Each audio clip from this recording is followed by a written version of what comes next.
First, I want to thank Chairman Lotta for allowing me to wave on to this important hearing.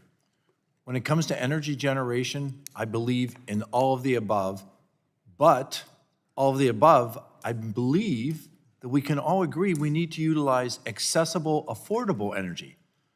And that is the coal and the natural gas that is under the feet of my constituents. All generation is not created equal. The capacity factors of wind and solar are simply too small to provide the reliable energy that our grid requires. What we need, in simple terms, is more baseload generation. We need more coal, more gas, and more nuclear. It doesn't matter how many gigawatts of wind and solar capacity that are built if they are not generating them when you need them. Unfortunately, we are doing worse than not building dispatchable generation. We're actually retiring it. We're shutting it down. PJM, which is the nation's largest RTO and includes my district in Pennsylvania, released a report in 2023 projecting 40 gigawatts of reliable, dispatchable generation will retire by 2030. PJM labels the majority of these retirements as, quote, policy-driven decisions. This is at a time when demand is growing. Tech leaders like Elon Musk have said AI could lead energy demand to be as much as twice as what it currently is today. Pennsylvania is in a great position to benefit from the investment in the jobs of the AI revolution. We have already begun to see this benefit with agreements between AWS and Talon Energy at the Susquehanna Nuclear Generation Facility and the reopening of 3 Mile Island, thanks to the power purchase agreement between Constellation Energy and Microsoft. Mr. Hawk, successfully deploying and powering new AI data centers at the speed demanded to compete on the global stage will be heavily dependent on the actions taken by FERC to address co-location. How is PJM approaching the issue of co-location, both in its work with FERC and on its own? Thank you, Representative. It is still an evolving story.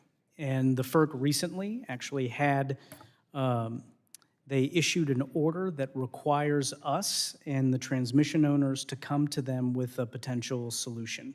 We are in the throes of working with our membership and our states to try and figure out what that solution should look like. I would have more information for you in 30, 60 days, but we are working that solution right now with, again, our states and members. Mr. Hawk, I hope that you will agree with me that we need more generation built within PJM.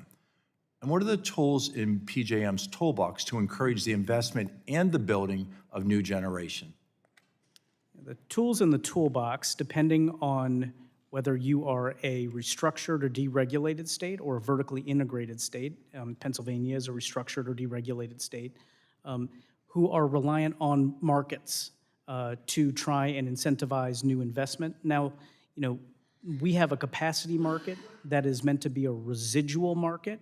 So parties like the one you're referencing, you actually referenced TMI and Microsoft, they can enter into bilateral transactions in order to make sure that they have, Microsoft in this instance, has the power that they need, and the capacity market can be relied upon to send what I would say are directional price signals, as well as to incentivize new investment.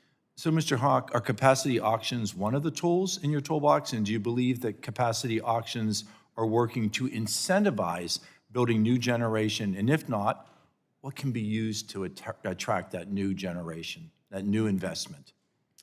Yeah, so for Representative, for our deregulated states, the capacity market is the primary tool that is utilized to try and incentivize new investment to the marketplace. However, I continue to think that as we see this proliferation in demand driven by data centers, driven by the onshoring of U.S. manufacturing, I think you will see more, again, bilateral transactions that occur within the footprint.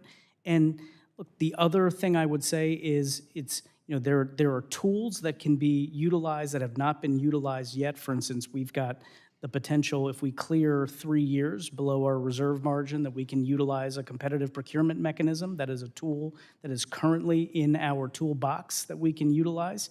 States have taken action as well, depending on the resource types that they prefer, in order to try and advance new generation. And those actions can find their way into our marketplace as well. So, As we see the expansion of AI, we are going to rely more on you expanding those tools in your toolbox. Mr. Chairman, I thank you for allowing me to wave on, and I yield back.